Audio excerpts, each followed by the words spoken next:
As regional tensions continue to escalate following the confrontation between Iran and the United States, concerns are growing about the possible spillover effect on global trade routes and supply chains, particularly in a region that serves as a critical hub for international logistics. Kuwait's strategic location and its role as a gateway for regional trade mean that developments such as disruptions in maritime routes or airspace restrictions could have implications for the movement of goods and cargo. To help us better understand how the situation may be affecting the logistics sector, we are now joined in the studio by Makram Raad, Country Manager of DHL Express in Kuwait. Mr. Makram, welcome in our studio. Thank you very much. Thank you for hosting me this evening, this lovely evening. Ramadan Kareem to you and your audience. Thank you. Mr. Makram, could you please, before we head into the questions, could you tell us very briefly about the work you do? Sure, definitely. Thank you very much. I'm the country manager of DHL Express. We've been in this country since '79. It's an integral part of the global network and an essential vein for this country. We definitely make sure that we keep Kuwait connected to the globe. Altogether, we serve more than 220 countries and territories. That's clear. And now to begin with, how has the current regional conflict affected Kuwait's logistic movement? You have been seeing how the maritime and airspace have been restricted the past days. Sure. No, definitely, as you rightly pointed out at the start, that overspill, be it from sea freight to air freight, is impacting, is adding a layer of complexity to logistics in the Middle East. But I would like to reassure everyone and the audience particularly that Kuwait is, this logistics sector particularly, is built on solid foundation. There's very close coordination between the private and the public sector, particularly with the DGCA and with customs and all the authorities that are involved in making sure they facilitate the work of the private providers, making sure that the flow of goods and cargo is streamlined and though impacted, but on solid foundation, keeps going in and out of the country to supply the necessary equipment. And there is still, even as you said, even if it's impacted, there is still flow of goods and coordination as well between institutions? Surely, daily. I mean, as you can tell and as you stated, the situation is very fluid. So decision making has to be done very rapidly. And that coordination is around the clock with the public sector to make sure that we are coming up with contingencies on the go. And contingencies are becoming, this word is becoming a buzzword around the industry because today contingencies are necessary and they're ever rapidly changing. The flow is fluid, everything is in order. Though the airspace is impacted at the stage now, but we're coming up with multimodal solutions, servicing through different gateways with neighboring countries, moving, as you rightly stated initially, with the sea freight, that's transitioning into air cargo and then from there to road.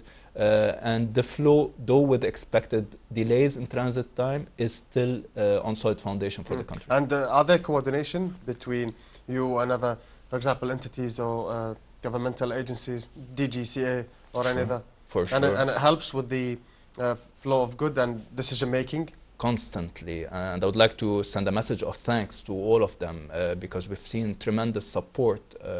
Though, as you know, the airspace is shut down at this stage, they are constantly supporting, and not just in Kuwait, around the region, because they're helping us also navigate these tough times to make sure that, most importantly, everyone is safe, the assets are safe, and they are routing us and supporting us, coming up with these decisions so that we are servicing the markets safely, but also in a comprehensive manner. And since now you have briefed us about the current situation, now logistics operators, what challenges are they facing, especially during such times and current circumstances, the Strait of Hormuz? Strait of Hormuz is a very important choke point around the world, right? And forget about just the oil that's crossing and the percentage of the global oil that's crossing that strait. There's a lot of goods that are crossing. So any disruption has a ripple effect, not only on sea freight, because the sea freight is automatically transitioning into faster solutions, the likes of air cargo and express. And that ripple effect is impacting the capacity, is impacting the navigation, the routing, the rerouting of not only ships but also airplanes. So it's adding a layer of complexity, but I think it's honestly, in my personal view, it's nothing new. We've seen this before. We've seen this during pandemics. We've seen this during previous wars. You've experienced this during the pandemic? Definitely, definitely. Could you explain more about that? Sure, how so? I mean, there has been a transition, as I stated initially, with that, you know, from cargo transition from sea to air.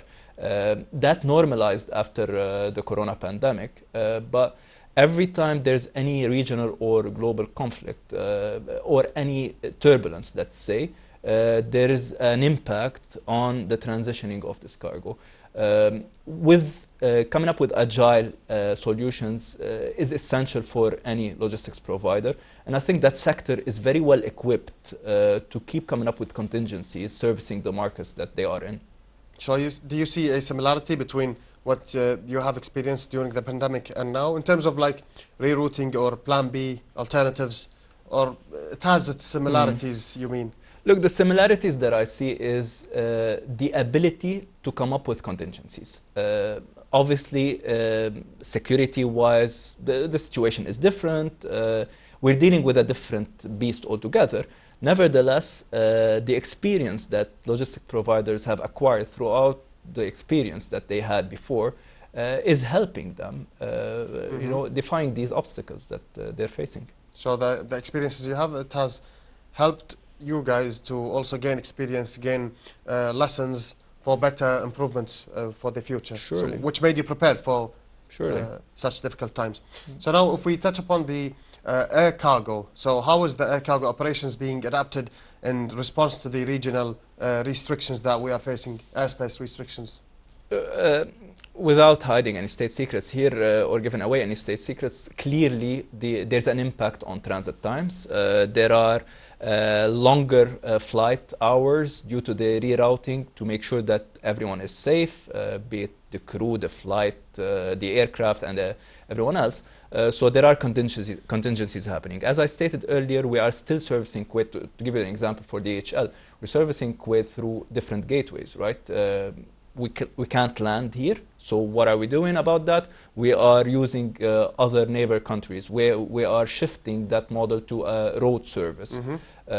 Now that's not set in stone because tomorrow that situation can change, right? So that's what I meant initially about the rapid decision making and the essential pillar to have that coordination with the public sector, and that's working very well. Since we have also touched upon the inbound and outbound cargo flows, so what impact is it having on the inbound and outbound? Because you did mention that you had to do rerouting and stuff. So are you using land borders more than airspace, for example? We are reliant more on road transport at this stage, given it's the second fastest solution in logistics in general. If you're a consumer, you're definitely going to feel longer transit times, and that's normal with the new normal now, considering the situation. But there's a lot to it in the background, and we're working very thoroughly to make sure that we minimize that impact. And throughout the couple of weeks that we've encountered that, we've managed to improve that service as we go. Hopefully we don't need to deal with it in the future, but I mean, plan for the worst, hope for the best. That's the strategy always. Since we're going through a difficult time, tell us how logistic providers ensure the safety and the continuity of operations and compliance. And it is difficult for, of course, logistics providers. Some of them cancel their routes, some of them reroute, some of them do other alternatives. How do they do it? Yeah, so two folds to that, and thank you for that question. First of all, safety first, right? We will never compromise on the safety of our people, let alone the safety of making sure that there's enough supply to the market. So with that, a very important topic is compliance. So how do we manage making sure that flow of products is coming into the country in a compliant manner and in a safe manner is a balancing act that definitely needs to work with the public sector. That collaboration is essential.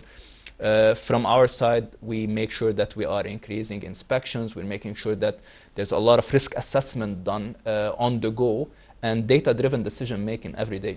Mm-hmm. Yeah, that's clear. But also, did you witness any, do you witness any big changes that have happened, or orders are being behaving normally, just in general? Not the customer, we'll get to the customer behavior. I mean, just the operations generally. Are they going all right, in opposition to rumors where they spread as in everything is halted and stranded? No, I would love to use your platform today, if you allow me to say that the logistics sector is on solid foundation, and we are still servicing the market. The market is still operational.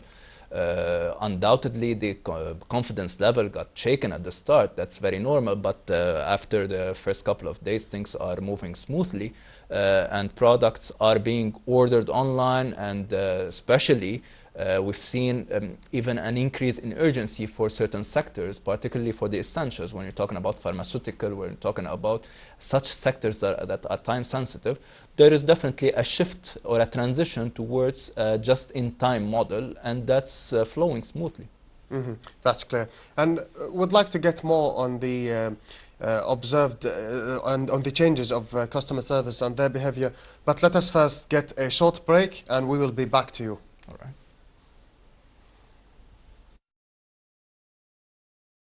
Dear viewers, we'll take a short break, and we will be back. توجيهات مباشرة ومتابعة حثيثة ومتواصلة من قبل مجلس الوزراء ووزيرة الشؤون الاجتماعية الدكتورة أمثال الحويلة، سارعت وزارة الشؤون إلى وضع الخطط المسبقة التي تهدف من خلالها إلى المحافظة على مستويات المخزون الاستراتيجي من السلع المواد الغذائية والاستهلاكية، ولضمان سلاسة وسهولة تدفقها إلى الأسواق التعاونية. قامت وزارة الشؤون ممثلة بقطاع التعاون بتشكيل 6 فرق ميدانية بواقع فريق لكل محافظة، وذلك للمتابعة اليومية للتأكد من كفاية المخزون الاستراتيجي. إن هذا العمل هو ثمرة تنسيق وتخطيط مسبق مع جهات الدولة المختصة التي وضعت لضمان استدامة الأمن الغذائي في مختلف الأوقات، ودامت الكويت بحفظ الله ورعايته. تؤكد جمعية الهلال الأحمر الكويتي جاهزيتها للاستجابة للطوارئ والكوارث في ظل الأوضاع الجيوسياسية الحاصلة في المنطقة. جمعية الهلال الأحمر الكويتي تعمل من ضمن منظومة إنسانية متكاملة مع مؤسسات دولة الكويت من حيث الاستجابة السريعة وتجهيز المتطوعين من ضمن أفرقة مختلفة للاستجابة للطوارئ في سرعة قصوى. يعد متطوعين جمعية الهلال الأحمر الكويتي من المتطوعين اللي تم تدريبهم مكثفاً في الإسعافات الأولية والاستجابة للكوارث والاستجابة الميدانية. تؤكد جمعية الهلال الأحمر الكويتي جاهزيتها الميدانية ورفع جاهزيتها من حيث الاستجابة للطوارئ في حالات اللي يتم ندائها. بالنسبة للمخزون الاستراتيجي لجمعية الهلال الأحمر الكويتي، فإحنا على أتم الاستعداد للاستجابة في حال النداء من قبل مؤسسات حكومة دولة الكويت.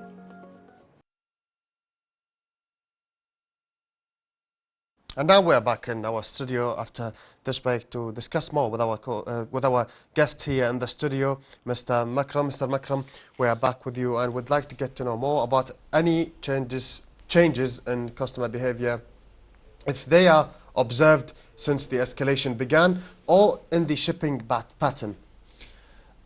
Yeah, we have observed a bit of a difference in the customer behavior. Obviously, with uncertainty, people tend to require more visibility in a way to assure that certainty. So we see a bit of a surge in tracking requests, making sure that their shipments are moving on time. In addition to what I've mentioned earlier about certain sectors where urgency has become even further surfacing, if I may say, especially with the essential sectors like pharmaceutical and life sciences and healthcare.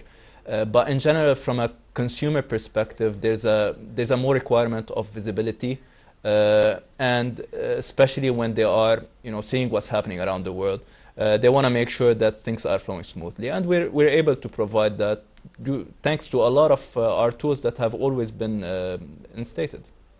But the customer behavior, as normal and as stable, but it's normal that in such times we see fluctuations in every field, I guess. So in terms of technology, does technology help in any way in the logistic operations or managing logistic operations in any way? Certainly. During crisis especially? Certainly. This helps massively now, considering what's going on.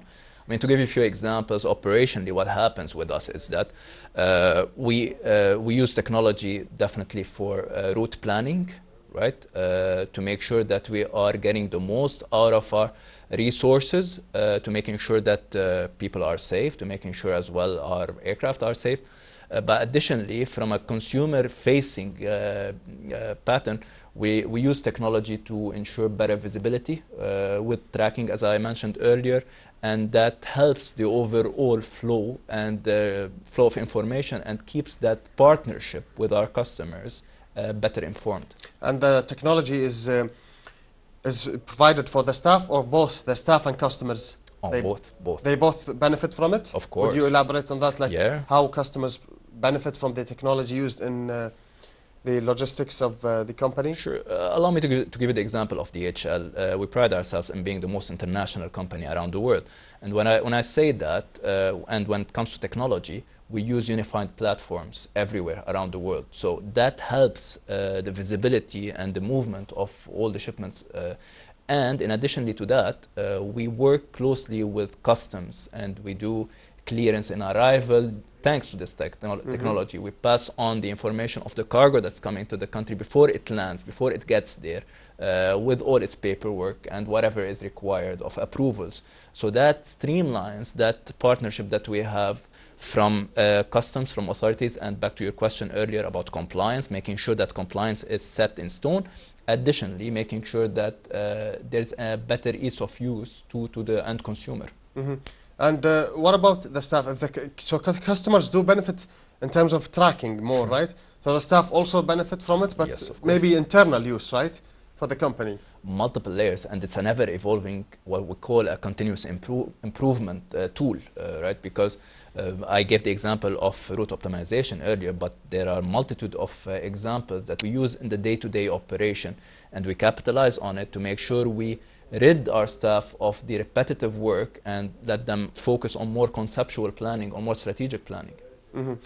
So, Mr. Makram, now Kuwait is in a crisis time and with the GCC, and now we are seeing that the Strait of Hormuz is in a crisis as well. So lots of shipping is rerouting or using Plan Bs, or some of them are stuck.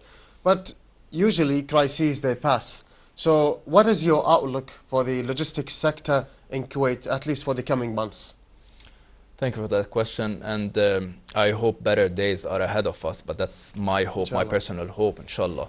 As I stated from the start, the logistics and transportation sector for Kuwait is on solid ground, and that collaboration between the private and the public sector, and again a message of thanks to all the authorities, from the DGCA to customs to everyone involved in making sure that this partnership is working, particularly during these tough times.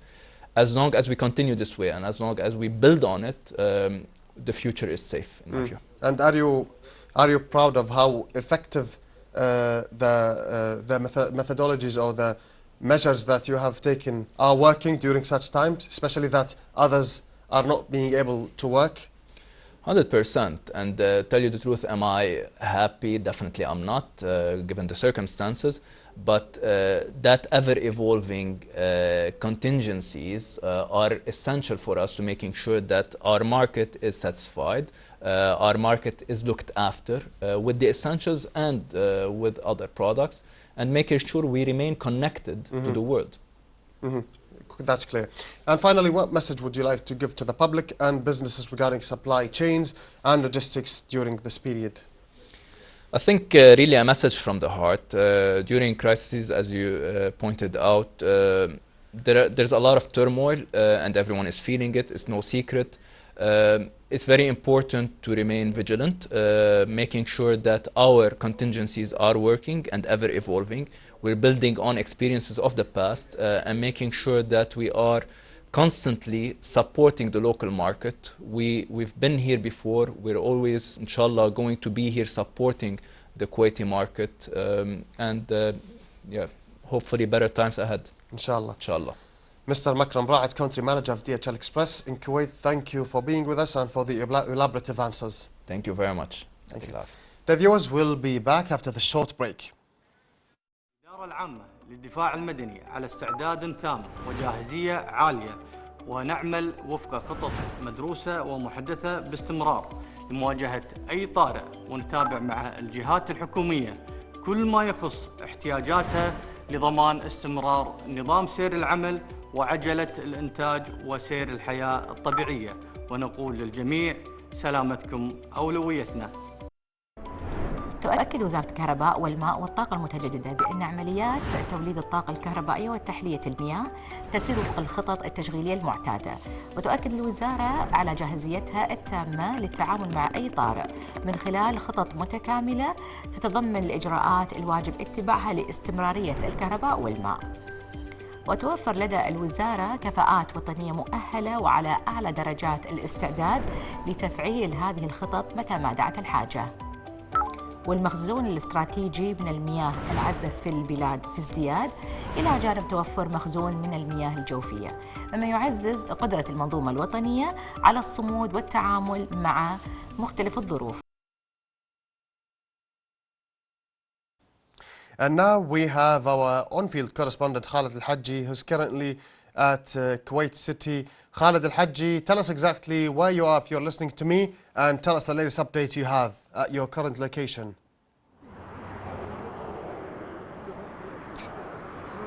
Hi Abdurrahman, how are you today? Hi Khalid, we're all right, hope you are too. Hello Abdurrahman, can you hear me? I can, Khalid. Give us the latest update, Khalid. Abdurrahman, can you hear me?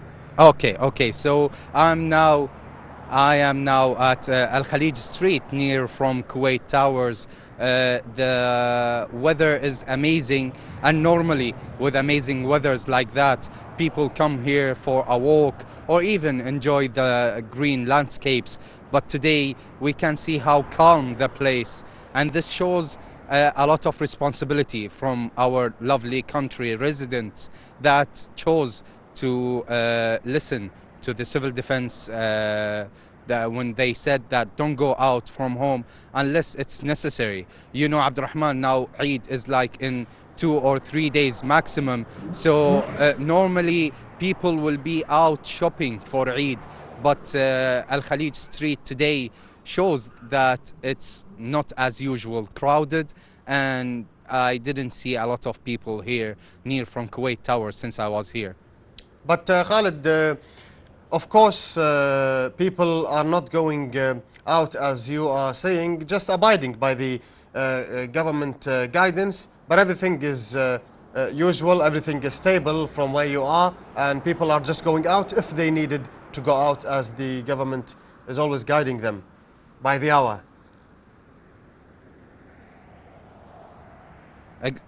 Exactly, Abdurrahman. Everything here is working normally. All the restaurants are open, all the coffee shops are working, so everything is normal, and as any other day, everything is working, and just people who chose that they want to stay home to stay safe, but everything is operating normally.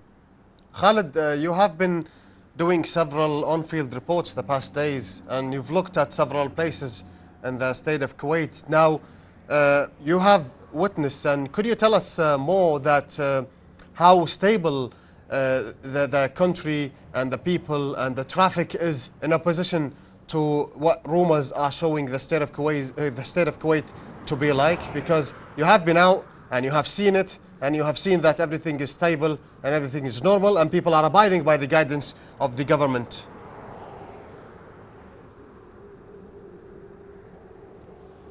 Exactly, Abdurrahman. To be honest with you, since day one, I was one of those that who were afraid, and a lot of tense between me and myself. But when I went out and every day on a different place here in Kuwait, I saw how everyone is ready, and I went to Kuwait Fire Force and all those important places that shows that they are ready for any emergency if needed. And also I went to streets, and it wasn't crowded as much as you think.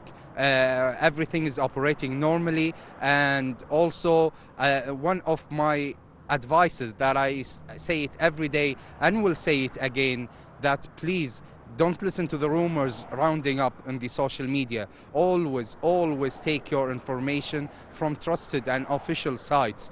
These things will make you feel more safe, because if you listen to the rumors, it's all fake news. It will just build more tense between us and also a lot of fear in our heart.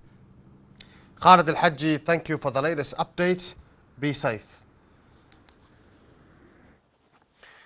Tensions continue to rise across the Middle East. The repercussions of the confrontation linked to the Iran-Israeli occupation conflict are being felt far beyond the immediate battlefield.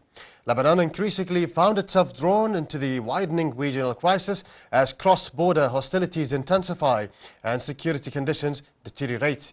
What began as a series of military exchanges has rapidly evolved into a deeper humanitarian emergency, forcing hundreds of thousands of civilians to flee their homes and placing immense pressure on the country's already fragile infrastructure due to the Israeli occupation continued violation of the ceasefire agreement. This report sheds light on the growing impact on the conflict on Lebanon, where escalating violence has triggered widespread displacement and mounting casualties, highlighting the human cost of a crisis that continues to reverberate across the region.